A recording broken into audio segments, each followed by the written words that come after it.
मैं अनिल कुमार दीक्षित अपने video channel Dixit जी speaks के साथ एक बार पुनः आपके समक्ष हाजिर हूँ। आज की तारीख है 23 अगस्त सन 2021 और दिन है मंगलवार। आज के कार्यक्रम में मैं अपने सभी श्रोताओं और दर्शकों का स्वागत करता हूँ, उन्हें प्रणाम करता हूँ।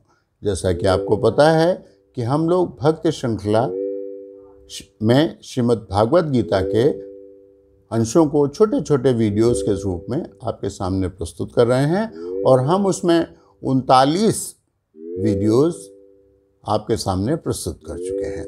आज का हमारा जो वीडियो है वो 40वां है। अभी तक हम कपिल मुनि के द्वारा अपनी माता को दिए गए उपदेश के कुछ अंश सुन चुके हैं। आज की कथा में हम कपिल मुनि के द्वारा अपनी माता को दिए गए उपदेश के आगे की कथा के अंश को सुनेंगे। तो कपिल मुनि कहते हैं कि हे माता, विषयों का त्याग करने, वैराग्य युक्त ज्ञान, योग और भगवान के प्रति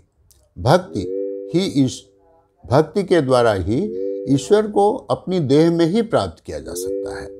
अगर आप अपने भगवान को ही सबसे ज़्यादा अपना प्रिय, अपनी आत्मा, पुत्र, मित्र, गुरु, प्रिय, इष्ट देव सब कुछ आप एक ही ईश्वर को मानेंगे और उसी में मन लगाएंगे तो आपको ईश्वर अपने अंदर ही प्राप्त हो जाएगा। ऐसे लोग जो कि भगवान में बराबर अपना मन लगाए रखते हैं, वो लोग भगवान की माया मोह में नहीं फंसते हैं। वो हर कार्य करते हैं लेकिन किसी भी मोह माया में वो नहीं पड़ते हैं। चाहे सूर्य उगता हो, चाहे वर्षा होती हो, अग्नि जलती हो, मृत्यु हो, ये सब ईश्वर के द्वारा ही होता है। लेकिन भक्ति योग में मन लगाने से हमें ईश्वर की प्राप्ति होती है।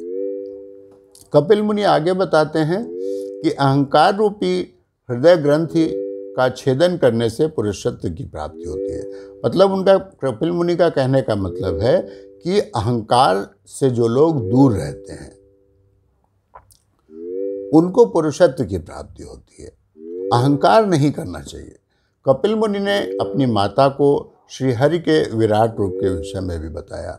हम आपको प्रभु के विराट रूप की वर्षा की चर्चा उस समय करेंगे जबकि हम श्रीमद् भगवत गीता के ऊपर आपको बता रहे होंगे, या हम महाभारत की कथा जब हम आपको बताएंगे तो उसमें हम भगवान के विराट रूप का वर्णन करेंगे। आगे वो कहते हैं कपिल मुनि, भक्ति, वैराग्य और चित्त की एकाग्रता से आत्मस्वरूप के दर्शन होते हैं। वो कहते हैं कि जब आप भगवान की भक्ति में रखते हैं और हर कार्य से वैराग्य प्राप्त करते हैं, किसी चीज़ के प्रति मोह नहीं रखते हैं, तो और आपका मन एकाग्र होता है, आपका मन एक जगह स्थिर हो जाता है, वही चंचल है, उसके द्वारा मन को एकाग्र करके आप शांति प्राप्त करते हैं। वे कहते हैं कि हे माता, सिर्फ योग के द्वारा ही चित्त को शांत किया जा सकता है। वो कहते हैं कि जब हम योग के द्वारा अपने मन को स्थिर करते हैं, किसी एक स्थान पर अपने मन को लगाते हैं, प्राणायाम साधते हैं और अपनी सांस को रोक करके अनेक प्रकार के योग बताए हैं। अभी हमने पिछले दिनों भगवान के द्वारा अष्टांग योग का वर्णन किया था, उसमें भी बताया था कि कितने प्रकार के योग होते हैं। इसके अलावा स्वधर्म का पालन करना, शास्त्र विरुद्ध आचरण न करना, जो कुछ मिल जाए उससे ही संतुष्ट रहना, विषय व वासनाओं से दूर रहना, बंधनों से छुड़ाने वाले धर्मों में रुचि रखना, पवित्र और परिमित भोजन करना, मन, शरीर, वाणी से किसी भी जीव को नहीं सताना, यानी कि कटु वचन नहीं कहने चाहिए, सत्य बोलना, चोरी न करना, जरूरत से अधिक वस्तुओं का संचय न करना, ब्रह्मचर्य का पालन करना, धर्म का पालन करना, भगवान का पूजन करना और बाहर और भीतर से पवित्र रखना। धीरे धीरे प्राणायाम के द्वारा सांस को जीतना। प्राणायाम के द्वारा सांस को जीतने से मतलब है कि आप कितनी देर तक अपनी सांस को रोक सकते हैं और इंद्रियों को मन से हटा करके हृदय में ले जाना।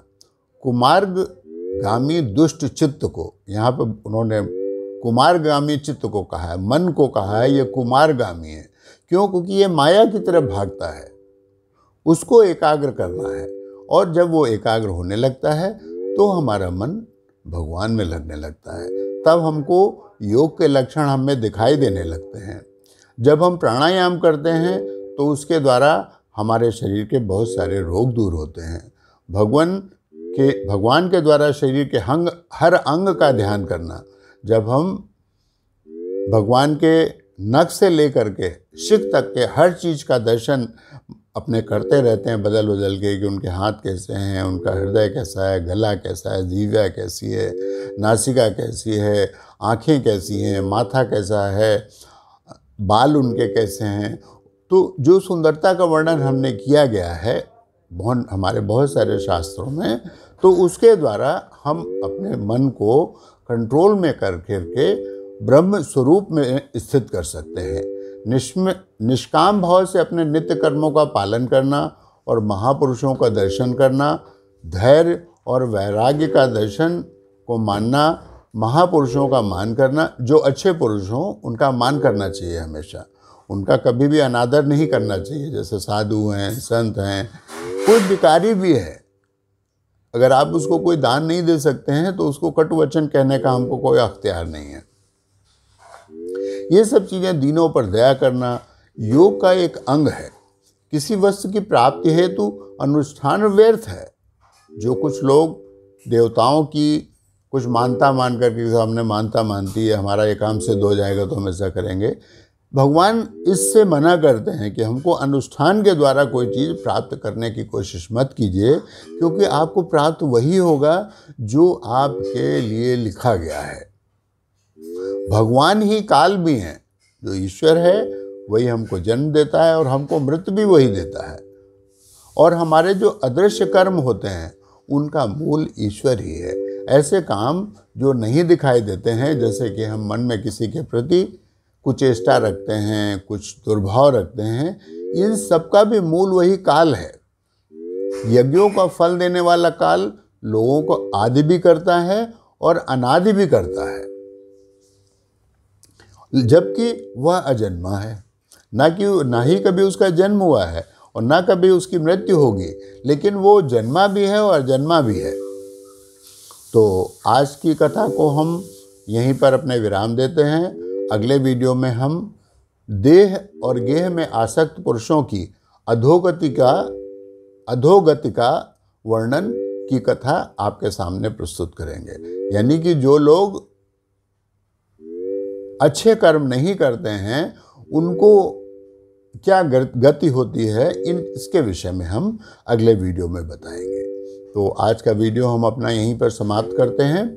कृपया वीडियो को अपने मित्रों और रिश्तेदारों और परिवार के सदस्यों के सभी के साथ शेयर करने और सब्सक्राइब करवाइएगा, और यदि पसंद आए तो उसमें लाइक भी कीजिएगा।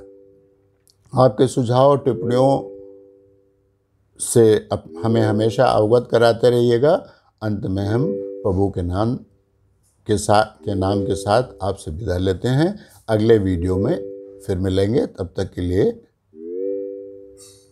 जय श्री राम। ओम नमो भगवते वासुदेवाय। ओम नमो भगवते वासुदेवाय। वासुदेवाय वासुदेवाय भज प्यारे तू वासुदेवाय। ओम नमो भगवते वासुदेवाय। ओम नमो भगवते वासुदेवाय। हरे राम